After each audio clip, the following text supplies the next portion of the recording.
ನೀವು customer pickup ಮಾಡ್ಕೊಂಡು ನಾವೇನ್ ಮಾಡೋದು, ಇಷ್ಟ ಲಕ್ಷಾಂತರ ರೂಪಾಯಿ ಬಂಡವಾಳ ಹಾಕಿ ಮತ್ತೆ ಸೇಟುಗಳು ಒಂದ್ ತಿಂಗಳು ಕಟ್ಲಿಲ್ಲ ಸೀಸ್ ಮಾಡ್ತಾರೆ. ನಾವು ಸಾಲ ಮಾಡ್ಕೊಂಡಿರ್ತೀವಿ, ಮನೆ ನಡೀಬೇಕು, ಬಾಡಿಗೆ ಮನೆಗಳು ಎಲ್ಲಿಂದ ನಾವು ಮಾಡೋದು? ಎಲ್ಲ ಒಂದ್ 5,000 ಬೈಕ್ ಎಲ್ಲ ತಗೊಂಡ್ ಬಂದ್ಬಿಡ್ತಾರೆ, ಇಲ್ಲ 500,000 ಅವ್ರು ದುಡ್ಕೊಂಡು ಹೋಗ್ಬಿಡ್ತಾರೆ. ನಾವ್ ಲಕ್ಷಾಂತರ ರೂಪಾಯಿ ಬಂಡವಾಳ ಹಾಕ್ಬಿಟ್ಟು ನಮ್ಗೆ ಬಾಡಿಗೆ ಎಲ್ಲ ನಾವು ನಿಂತಿದ್ದೀವಿ. ನಾವು ಮಕ್ಕಳ ಫೀಸ್ ಹೆಂಗ್ ಕಟ್ಬೇಕು, ಬಾಡಿಗೆ ಹೆಂಗ್ ಕಟ್ಬೇಕು? ಯಾರೋ ಒಬ್ಬರ ಜೊತೆನಲ್ಲಿ ಬೈಕ್ ಕೊಡ್ತಾರಲ್ಲ ಒಳ್ಳೆಯವರೇ ಅಂತ ಏನೋ ಹೇಳಕ್ಕಾಗೋದಿಲ್ಲ. ಅವರು ಅವ್ರ ಬ್ಯಾಕ್ಗ್ರೌಂಡ್ ಹೆಂಗ ಇರುತ್ತೆ, ಹಿನ್ನೆಲೆ ಏನೇನು, ಅವ್ರ ಜೊತೆನಲ್ಲಿ ಹುಡುಗಿ ಕುಂತ್ಕೊಂಡು ಹೋಗೋದು ಅಷ್ಟು ಸಮಂಜಸ ಅಲ್ಲ. ನೀವು ಮಾಡ್ಕೊಂತೀರಾ ಆ ಥರದ್ದು ಮಾಡ್ಕೊಳ್ಳಿ, ನಮ್ಗೆ ಏನು ಅಭ್ಯಂತರ.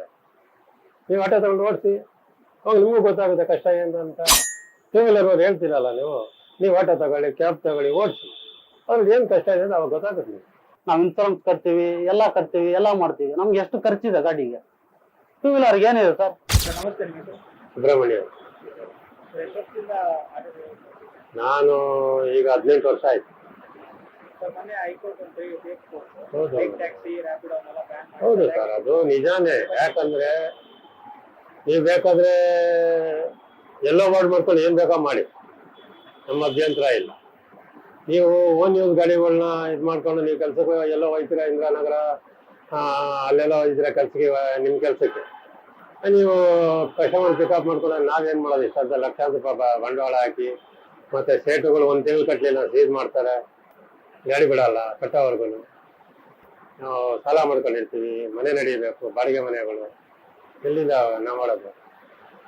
ಹೀಗೆ ಬಂದು ಈ ಟ್ರಾಫಿಕ್ ಅಲ್ಲಿ ನೋಡಿ, ನಮ್ಗೆ ಒಂದೊಂದು ಬಾಡಿಗೆ ಪಿಕಪ್ ಮಾಡಕ್ಕೆ ಅರ್ಧ ಗಂಟೆ ಆಯ್ತಾ ಇತ್ತು. ಅದ್ರ ಆಗೋದ್ರ ಮಟ್ಟ ಸಿಗ್ನಲ್ ತಗೊಂಬಿಟ್ರೆ ನೀವು ಒಂದು 30 ರೂಪೀಸ್ ಬಾಡಿಗೆ ಕ್ರಾಸ್ ಮಾಡ್ಬೇಕಂದ್ರೆ ನಿಮ್ಗೆ 30 ಮಿನಿಟ್ಸ್ ಆಗುತ್ತೆ. ಆ ಥರ ಇನ್ನ ಇವಾಗ ಈ ಬೆಂಗಳೂರು ಸಿಟಿನಲ್ಲಿ ಎಲ್ಲೂ ಟ್ರಾಫಿಕ್, ಇದ್ರ ಸಮಸ್ಯೆ ಇದ್ರೆ ಇದು ನಮ್ಗಾದ್ರೆ ಇನ್ನೂ ಭಾರಿ ತೊಂದರೆ ಆಗಿದೆ. ಸರ್, ಈಗ ಬೈಕ್ ಟ್ಯಾಕ್ಸಿಯಿಂದ ಆಟೋ ಡ್ರೈವರ್ಗಳಿಗೆ ಅದರ ಪ್ರಯಾಣಿಕ ಸಂಖ್ಯೆ ಕಡಿಮೆ ಆಗಿತ್ತು.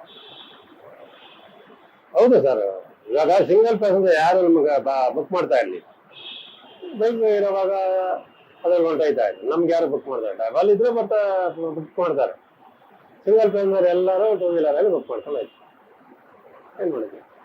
ಈಗ ಆಟೋ ಡ್ರೈವರ್ಗೆ ಪ್ರಯಾಣಿಕರು ಫ್ರೀ ಕೊಟ್ಟಿದ್ರಿಂದ ಸ್ವಲ್ಪ ಎಫೆಕ್ಟ್ ಆಯ್ತು. ಇದು ಬ್ಯಾನ್ ಮಾಡಿದ್ರೆ ಸಪೋರ್ಟ್ ಮಾಡಿದ್ದೀರಾ ಅಂತ? ಬ್ಯಾನ್ ಮಾಡೋದು ನಾನು ಸಪೋರ್ಟ್ ಅವತ್ತಿಂದ ಇದೆ ಸರ್. ನಿಲ್ಸ್ಬೇಕಂತಾನೆ ನಾವು ಹೋರಾಟ ಮಾಡ್ತಾ ಇದ್ವಿ. ಟೂ ವೀಲರ್ ಬಂದ್ಬಿಟ್ಟು ಯಾವ ಕಾರಣಕ್ಕೂ ಬೇಡ, ಯಾಕಂದ್ರೆ ಸೇಫ್ಟಿನೂ ಇಲ್ಲ ಅದ್ರಲ್ಲಿ. ಬಿಸಿಲಾಗ್ಲಿ ಮಳೆ ಆಗ್ಲಿ ಯಾವ್ದಕ್ಕೂ ಸೇಫ್ಟಿ ಇಲ್ಲ. ಮತ್ತೆ ಯಾರೋ ಜೊತೆನಲ್ಲಿ ಹೆಣ್ಣು ಮಕ್ಕಳು ಕುಂತ್ಕೊಂಡು ಹೋಗೋದು ಅದು ಚಂದಾಗೂ ಇರೋದು. ಯಾರೋ ಒಬ್ಬರ ಜೊತೆನಲ್ಲಿ ಬೈಕ್ ಕೊಡ್ತಾರಲ್ಲ ಒಳ್ಳೆಯವರೇ ಅಂತ ಏನೋ ಹೇಳಕ್ಕಾಗೋದಿಲ್ಲ. ಅವರು ಅವ್ರ ಬ್ಯಾಕ್ಗ್ರೌಂಡ್ ಹೆಂಗ ಇರುತ್ತೆ, ಹಿನ್ನೆಲೆ ಏನೇನು, ಅವ್ರ ಜೊತೆನಲ್ಲಿ ಹುಡುಗಿ ಕುಂತ್ಕೊಂಡು ಹೋಗೋದು ಅಷ್ಟು ಸಮಂಜಸ ಅಲ್ಲ. ಈಗ ರ್ಯಾಪಿಡೋ ಓಲಾಗಳಿಂದ ನಿಮಗೆ ಆಗ್ತಿರೋ ಮೇಜರ್ ತೊಂದರೆಗಳು ಯಾವುದು ಆಟೋ ಡ್ರೈವರ್ಗಳಿಗೆ? ಮೇಜರ್ ತೊಂದರೆ ಏನಂದ್ರೆ ಬುಕ್ಕಿಂಗ್ ಸ್ವಲ್ಪ ಪ್ರಾಬ್ಲಮ್ ಆಗುತ್ತೆ, ಎಲ್ಲೋ ಇರ್ತಾರೆ ಎಲ್ಲೋ. ಆದ್ರೆ ಈ ಕಸ್ಟಮರ್ ಬುಕ್ ತಪ್ಪು ಮಾಡ್ತಾರೋ ಅಲ್ಲ ಓಲಾದ ತಪ್ಪು ಮಾಡ್ತಾರೋ ನಮಗೆ ಗೊತ್ತಿಲ್ಲ. ಆದ್ರೆ ಏನಾಗುತ್ತೆ, ಕೆಲವು ಸಲ ಜಯನಗರ ಮೆಟ್ರೋ ಇರ್ತಾರೆ, ಆರು ಮೆಟ್ರೋ ಬುಕ್ಕಿಂಗ್ ತಗೊಂಡಿರ್ತೈತೆ, ಅವೆಲ್ಲ ಸ್ವಲ್ಪ ಆಗ್ತಾ ಇದೆ. ಮತ್ತೆ ಲೊಕೇಶನ್ ಪ್ರಾಬ್ಲಮ್ ಸ್ವಲ್ಪ ಆಗ್ತಾ ಇದೆ ಅಷ್ಟೇ, ಬಾಕಿ ಇನ್ನೇನಿಲ್ಲ. ನಮ್ಗೆ ಇವಾಗ ಹಣಕಾಸಿಂದ ಏನು ತೊಂದರೆ ಇಲ್ಲ. ಈಗ ಬೈಕ್ ಅಸೋಸಿಯೇಷನ್ ಅವರು ಸಿದ್ದರಾಮಯ್ಯನವರಿಗೆ ಮತ್ತೆ ರಾಹುಲ್ ಗಾಂಧಿ ಪತ್ರ ಬರೆದಿದ್ದಾರೆ. ಅಲ್ಲ, ಯಾಕೆ ನಿಮ್ಗೆ ಯಾವ ಅಸೋಸಿಯೇಷನ್, ಹೆಂಗ್ ಅಸೋಸಿಯೇಷನ್ ಮಾಡ್ತೀರ ನೀವು? ಟೂ ವೀಲರ್ ವೈಟ್ ಬೋರ್ಡ್ ನಿಮ್ ಓನ್ ಯೂಸ್ ಗಾಡಿಗೆ ಅಸೋಸಿಯೇಷನ್ ಹೆಂಗ್ ಮಾಡ್ತೀವಿ? ನಮ್ದೆಲ್ಲ ನಾವು ಅಸೋಸಿಯೇಷನ್ ನಮ್ದು ಇದೆ, ಯಾಕಂದ್ರೆ ನಮ್ಗೆ ಕಷ್ಟ ಇದೆ, ನಾವು ಹೇಳ್ತಾ ಇದೀವಿ. ನೀವು ಮಾಡ್ಕೊಂತೀರಾ ಆ ಥರದ್ದು ಮಾಡ್ಕೊಳ್ಳಿ, ನಮ್ಗೆ ಏನು ಅಭ್ಯಂತರ. ನೀವು ಆಟೋ ತಗೊಂಡು ಓಡಿಸಿ, ಅವಾಗ ನಿಮಗೂ ಗೊತ್ತಾಗುತ್ತೆ ಕಷ್ಟ ಏನು ಅಂತ. ಟೂ ವೀಲರ್ ಅವ್ರು ಹೇಳ್ತೀರಲ್ಲ, ನೀವು ಆಟೋ ತಗೊಳ್ಳಿ, ಕ್ಯಾಬ್ ತಗೊಳ್ಳಿ, ಓಡಿಸಿ, ಅವ್ರಿಗೆ ಏನು ಕಷ್ಟ ಇದೆ ಅಂತ ಅವಾಗ ಗೊತ್ತಾಗುತ್ತೆ. ನೀವು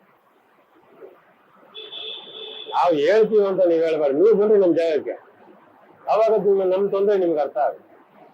ನಾವು ಪ್ರತಿ ವರ್ಷ ಇನ್ಶೂರೆನ್ಸ್ ಕಟ್ತೀವಿ, ಟ್ಯಾಕ್ಸ್ ಕಟ್ತೀವಿ, ಫೈನ್ಗಳು ಕಟ್ತಾ ಇದ್ದೀವಿ, ಕ್ರಾಸಿಂಗ್ ಮಾಡಿಸ್ತಾ ಇದೀವಿ, FC ಮಾಡ್ತೀವಿ, ಎಲ್ಲ ಮಾಡಿಸ್ಬೇಕು. ನಮ್ಮ ಗಾಡಿ ಖರ್ಚು ವೆಚ್ಚ ಎಲ್ಲ ನೋಡ್ಕೊಂಡು ನಾವು ಇಷ್ಟೂ ಮಾಡಿಸ್ಬೇಕು. ಸರ್ಕಾರಕ್ಕೆ ನಮ್ಮಿಂದ ವರ್ಷಾನುಗಟ್ಟಲೆ ಎಲ್ಲ ಹೋಗುತ್ತೆ. ಆ ಥರ ಇರುವಾಗ ನೀವು ಏನು ಹೇಳ್ತೀರಾ, ಒಂದು 10,000 ಕೊಟ್ಟು ಯಾವುದೋ ಹಳೆ ಬೈಕ್ ತಗೊಂಡ್ಬಿಟ್ಟು ನೀವು ನಮ್ಮ ಟೈಮಲ್ಲಿ ನೋಡಿದ್ರೆ ಯಾವ ನ್ಯಾಯ? ಈಗ ಪ್ರಯಾಣಿಕರು ಹೇಳ್ತಾ ಇದ್ದಾರೆ, ಆಟೋದಲ್ಲಿ ಹೋಗೋದು ಕ್ಯಾಬಲ್ಲಿ ಹೋಗೋದು ನಮ್ಮ ಇಷ್ಟ, ನಮ್ಮ ಆಯ್ಕೆ. ಅದು ನಿಮ್ಮ ಇಷ್ಟ, ನಾವೇನು ಹೇಳೋದಿಲ್ಲ. ನಿಮ್ಮ ಇಷ್ಟ, ನೀವು ಹೋಗಿ ನಿಮ್ಮ ಗಾಡಿ ತಗೊಂಡು ಹೋಗಿ. ಟೂ ವೀಲರ್ ಹೋಗ್ತೀರಾ ಹೋಗಿ, ಅಂದ್ರೆ ನೀವು ವೈಟ್ ಬೋರ್ಡಲ್ಲಿ ಹೋಗ್ಬೇಡ.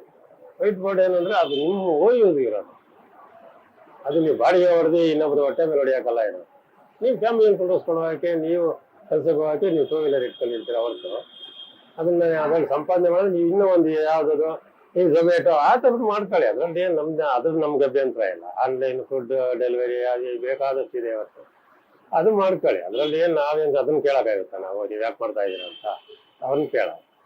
ಪ್ಯಾಸೆಂಜರ್ ಟ್ಯಾಕ್ಸಿ ಮಾಡಬೇಡಿ ಅಂತ ಅಷ್ಟೇ ನಮ್ಮ ಕಡಿಮೆ. ಈಗ ಬೈಕ್ ಟ್ಯಾಕ್ಸಿನ ಸಂಪೂರ್ಣವಾಗಿ ನಿಷೇಧ ಮಾಡ್ಬೇಕು ಅಂತೀರಾ? ಸಂಪೂರ್ಣ ನಿಷೇಧ ಮಾಡಬೇಕು. ಯಾಕಂದ್ರೆ ಇನ್ನೊಬ್ರು ಹೊಟ್ಟೆ ಮೇಲೆ ಹೊಡಿಬಾರ್ದು. ನಾವು ಮೂಲ ಬೆಂಗಳೂರು ನಮ್ದು, ಇಲ್ಲೇ ಹುಟ್ಟಿ ಬೆಳೆದಿರೋರು. ಈಗ ಇಲ್ಲಿ ಬಂದು ಓಡಿಸ್ತಾ ಇರೋರು ಇವ್ರು ಯಾರು ಮೂಲದವ್ರು ಯಾರು ಇಲ್ಲ.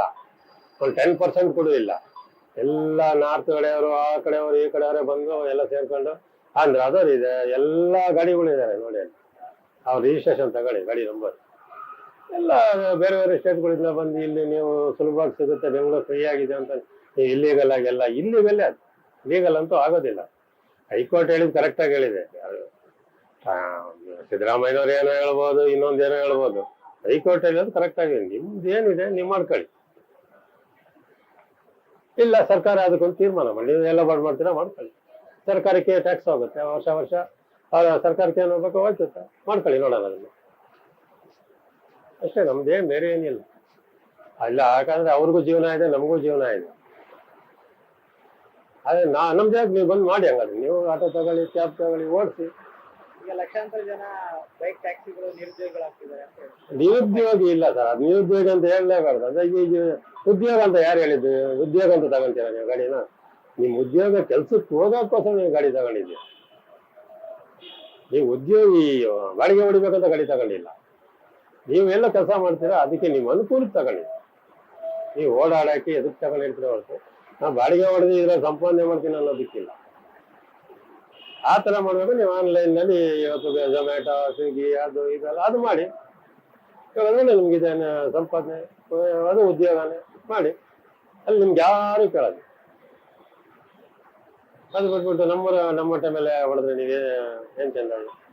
ಸರ್ ರಾಜೇಂದ್ರ ಅಂತ ಸರ್, ಎಷ್ಟು ವರ್ಷದಿಂದ ಆಟೋ ಓಡಿಸ್ತಿದ್ದೀರಾ? ಸರ್ ನಾವು ಒಂದು 10 ವರ್ಷ ಆಯ್ತು. ಸರ್, ಮೊನ್ನೆ ಹೈಕೋರ್ಟ್ ಒಂದು ತೀರ್ಪು ಕೊಟ್ಟು ಬೈಕ್ ಟ್ಯಾಕ್ಸಿಗಳ ಅಸೋಸಿಯೇಷನ್ ಎಲ್ಲ ಬ್ಯಾನ್ ಮಾಡಿದ್ರು, ಸಂಪೂರ್ಣ ಬ್ಯಾನ್ ಮಾಡಿದ್ರು. ರ್ಯಾಪಿಡ್ ಆಗಿರ್ಬೋದು, ಓಲಾ ಆಗಿರ್ಬೋದು. ಇದ್ರ ಬಗ್ಗೆ ಆಟೋ ಡ್ರೈವರ್ ಆಗಿ ನೀವು ಏನು ಅಭಿಪ್ರಾಯ? ಸರ್ ಖಂಡಿತ ಅದು ಮಾಡೋದು ಒಳ್ಳೆ ಕೆಲಸನೇ. ಬಟ್ ಇದು ನಮ್ಗೆ ಎಫೆಕ್ಟ್ ಬೀಳ್ತಾ ಇದೆ. ಈಗ ಬೈಕ್ ಟ್ಯಾಕ್ಸಿ ಬಂದು ಎಲ್ಲ ಒಂದು 5,000 10,000 ಬೈಕ್ ಎಲ್ಲ ತಗೊಂಡ್ಬಿಡ್ತಾರೆ. ಇಲ್ಲ 500,000 ಅವ್ರು ದುಡ್ಕೊಂಡು ಹೋಗ್ಬಿಡ್ತಾರೆ. ನಾವಿಲ್ಲಿ ಲಕ್ಷಾಂತರ ರೂಪಾಯಿ ಬಂಡವಾಳ ಹಾಕ್ಬಿಟ್ಟು ನಮಗೆ ಬಾಡಿಗೆ ಎಲ್ಲ ನಾವು ನಿಂತಿದ್ದೀವಿ. ಇದು ಯಾವನೇ ಹೇಳಿ, ಈಗ ಲಕ್ಷಾಂತರ ರೂಪಾಯಿ ಆಟೋ ಹಾಕಿದೀವಿ, 10,000 ರೂಪಾಯಿ ಕೊಟ್ಟರು ಬೈಕ್ ಸಿಗುತ್ತೆ. ಅದ್ರಲ್ಲಿ ನಾವು ದುಡ್ಕೊಂಡ್ಮೇಲೆ ನಾವು 3 ಲಕ್ಷ ರೂಪಾಯಿ ಬಂಡವಾಳ ಹಾಕ್ಬಿಟ್ಟು ನಾವೇನ್ ಮಾಡ್ಬೇಕು? ನಾವು ಮಕ್ಕಳ ಫೀಸ್ ಹೆಂಗ್ ಕಟ್ಬೇಕು, ಬಾಡಿಗೆ ಹೆಂಗ್ ಕಟ್ಬೇಕು? ಬೈಕ್ ಎಲ್ಲ ಬೇಕಾಗಿಲ್ಲ ಸರ್, ಅಗತ್ಯ ಇಲ್ಲ. ಅದು ಸೇಫ್ಟಿನೂ ಇಲ್ಲ. ನಮ್ಗೆ ಆಟೋ ಇದೆ, ಆಟೋದಲ್ಲಿ ಸೇವೆ ಕೊಡ್ತೀವಿ ನಾವು. ನಮ್ಗೆ ಆಟೋ ಕೊಡ್ಲಿ. ಬೈಕ್ ಟ್ಯಾಕ್ಸಿ ನಿಲ್ಸಿರೋದು ಒಳ್ಳೆ ಕೆಲಸ. ಬೈಕ್ ಟ್ಯಾಕ್ಸಿ ರ್ಯಾಪಿಡ್ ನಿಮ್ ಕಾಂಪಿಟೇಷನ್ ಅಂತೀರಾ? ಏನ್ ಕಾಂಪಿಟೇಷನ್ ಅಂತ ಏನಿಲ್ಲ ಸರ್. ನಮ್ಗೆ ಆಟೋದಲ್ಲಿ ನಮ್ಗೆ ರ್ಯಾಪಿಡೋ ಬೈಕ್ ನಾವು ಮಾಡ್ತಾ ಇದೀವಿ. ನಮ್ಗೆ ಆಟೋ ಕೊಡ್ಲಿ. 2 ವೀಲರ್ ಬೇಕಾಗಿಲ್ಲ, ಬ್ಯಾನ್ ಮಾಡ್ಲಿ. ಮಾಡಿದರೆ ಒಳ್ಳೆ ಕೆಲಸ. ಇದು ಬ್ಯಾನ್ ಮಾಡ್ಲಿ ಅಷ್ಟೇ. ಪ್ರಯಾಣಿಕರು ಹೇಳ್ತಾ ಇದಾರೆ ಬೈಕಲ್ಲಿ ಹೋಗೋದು, ಆಟೋದಲ್ಲಿ ಹೋಗೋದು ನಮಗೆ ಬಿಟ್ಟಿದ್ದು, ನಮ್ಮ ಇಚ್ಛೆಗೆ ಬಿಟ್ಟಿದ್ದು. ಸರ್ ಅದು ಅವ್ರಿಗೆ ಸೇಫ್ಟಿ ಇದೆಯಾ? ಇವಾಗ ಮಳೆ ಬಂದ್ರೆ ಆಟೋ ಬೇಕು ಅಂತಾರೆ, ಎಲ್ಲ ಬೇಕು ಅಂತಾರೆ. ಇವಾಗ ನಾವ್ ಏನು ಅವ್ರಿಗೆ ಸೇವೆ ನಾವೇ ಮಾಡ್ತಾ ಇದೀವಲ್ವಾ? ನಮ್ಗೆ ಏನ್ ಜಾಸ್ತಿ ಏನಿದೆ ಅಲ್ಲಿ ಆಟೋದಲ್ಲಿ? ಅವ್ರಿಗೇನ್ ಸೌಲಭ್ಯ ಇದೆ ನಾವು ಮಾಡ್ತಾ ಇದೀವಿ. ನಮ್ ಕಡೆಯಿಂದ ಆಗ್ತಾ ಇದೆ.